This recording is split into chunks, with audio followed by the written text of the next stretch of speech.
Hey, bienvenue, je me nomme Stéphane Ruet, je suis unique, créateur et responsable, là, comme vous, là, et fier de l'être.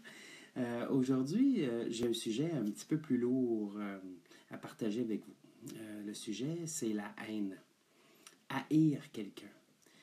Quand on a tendance à donner tout notre pouvoir à une personne et que cette personne-là n'arrive pas à nous rendre heureux, ça se peut qu'on développe une forme de haine à travers cette personne-là. Mais est-ce qu'elle est vraiment responsable de notre haine? C'est là ma question.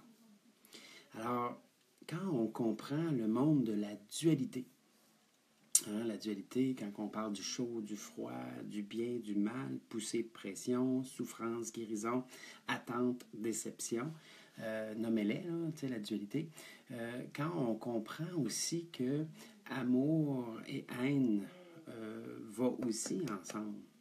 Donc, quand moi, j'avais dans le temps la haine comme quelqu'un, ben, je déclarais en réalité faire partie de cette haine-là.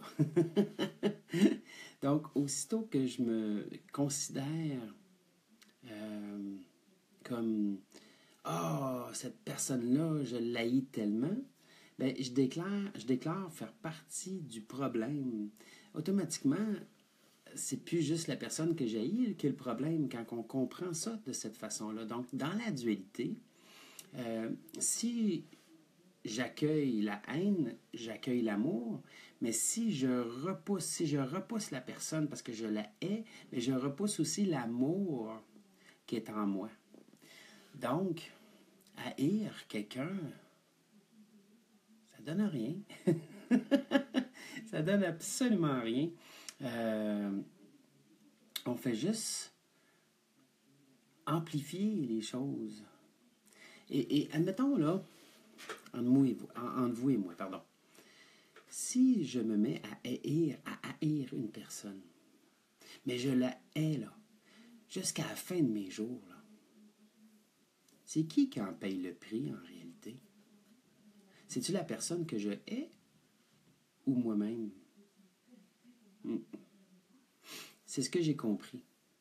Que quand je hais une personne, en réalité, qui je hais vraiment, c'est une portion de moi.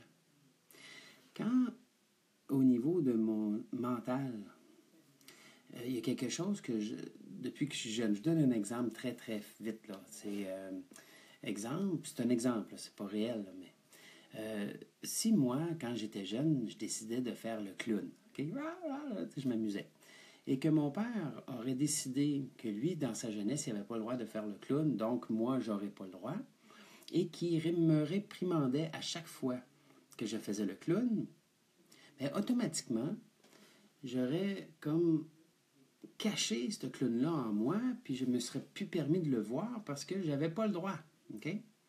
Mais je garde quand même un œil, c'est-à-dire que mon esprit me permet toujours de le voir à travers les autres pour simplement réduire la pression qu'il y a entre moi et l'extérieur. Donc, c'est ce qui fait que je vais juger facilement quelqu'un qui fait le clown. Donc, si moi je le trouve trop clown, je vais dire ah, regarde-le, lui, là, je vais me mettre à haïr cette personne-là. Pourquoi? Mais en réalité, la vraie raison qui est en arrière, c'est que je hais sa capacité ou sa liberté d'être clown. Tandis que moi, j'avais pas le droit. Alors, haïr quelqu'un ne vient jamais de l'autre. Haïr quelqu'un, je le répète là, haïr quelqu'un ne vient jamais de l'autre. Jamais. Ça vient toujours de notre passé. À quelque part où est-ce que j'ai été réprimandé, où j'ai été comme contenancé ou comprimé dans ma façon de voir ou ma façon d'être ou ma façon de penser. Et là, j'ai plus eu le droit de le faire, donc automatiquement, je vais haïr les autres qui ont le droit. Au lieu qu'en tant qu'adulte, décider d'avoir le droit à nouveau d'être un clown. Alors, je dis souvent, moi, que le passage d'enfance à adulte, là, c'est d'ouvrir la grande filière, là, puis de prendre les dossiers là, que nos parents nous ont transférés. Tu sais, je donne un exemple. Hein, c'est juste un exemple. Là. Mon père disait Stéphane, fais pas ça. Là, je disais pourquoi? Parce que je t'ai dit de ne pas faire ça. Ah, toute une explication, là, je comprends tout. Là. Mais, vu l'autorité, j'ai décidé de ne pas le faire. Mais j'ai continué par habitude à ne pas le faire. Mais aujourd'hui, en tant qu'adulte, je m'opprime à ne pas le faire. Donc, ça se peut-tu que je juge plus facilement à cause de ça? Et que oui, si je vois une personne oser faire ce que moi, je n'ai pas le droit, et me l'haïr. OK? Donc, l'idée est là. C'est que quand on déclare haïr quelqu'un, on déclare faire partie du problème. Est-ce que vous voulez encore vraiment faire partie du problème? C'est pour ça que moi, j'ai décidé d'arrêter d'haïr les gens et de commencer à m'aimer. C'est tellement bon d'apprendre à s'aimer. Et là, je ne vous parle pas d'un objectif ou d'un but. Non, non, je vous parle d'un processus d'amour. Un peu d'amour à tous les jours qui m'emmène à m'aimer toujours un peu plus, qui m'emmène à m'ouvrir à aimer d'autres personnes sans attente, sans aucune attente. Alors imaginez que maintenant, qu'on n'a plus d'attente, OK? Et qu'on ose aimer quelqu'un, sans attente, aucunement. On veut rien en retour, on veut juste donner de l'amour. Est-ce qu'on serait encore capable d'arriver à être déçu, vu qu'on n'a pas d'attente, on ne veut pas de déception, à haïr quelqu'un? OK? Alors, mon message était juste là aujourd'hui. Haïr, c'est déclarer qu'on fait partie d'eux. Alors, posez-vous la question. Est-ce que je vais être encore victime de ce que j'ai réprimé à l'intérieur de moi ou j'ai décidé enfin de l'exprimer? Alors, osez faire le ménage dans votre filière avec tous les petits dossiers comme ça que nos parents nous ont transférés. T'sais. Ouvrez chaque dossier en lisant Stéphane, ne fais pas ça. Pourquoi? Parce que je t'ai dit de ne pas faire ça. Est-ce que c'est encore crédible pour moi, ça, ou non? Si la réponse est non, alors l'enfance qui doit passer à l'adulte doit absolument déchirer ce dossier-là puis l'envoyer aux poubelles. C'est tout.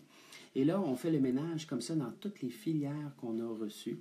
Il y en a que j'ai décidé de garder parce qu'il y a des fondements qui sont bons. Il y en a que j'ai décidé de mettre en attente. J'ai dit, on va mettre un hold là-dessus, on va attendre, on va patienter, voir si c'est encore en correspondance avec moi. Et il y en a un foutu paquet que j'ai mis au vidange. C'est tout. Alors, je vous invite à faire le ménage pour arrêter de voir à l'extérieur ce que vous avez, arrêtez de voir à l'extérieur ce que vous n'aimez pas à l'intérieur. Et à partir de là, vous allez voir, c'est beaucoup plus simple d'être en concordance avec vous tout le temps, tout le temps, tout le temps, être en amour avec vous constamment. Puis c'est tout.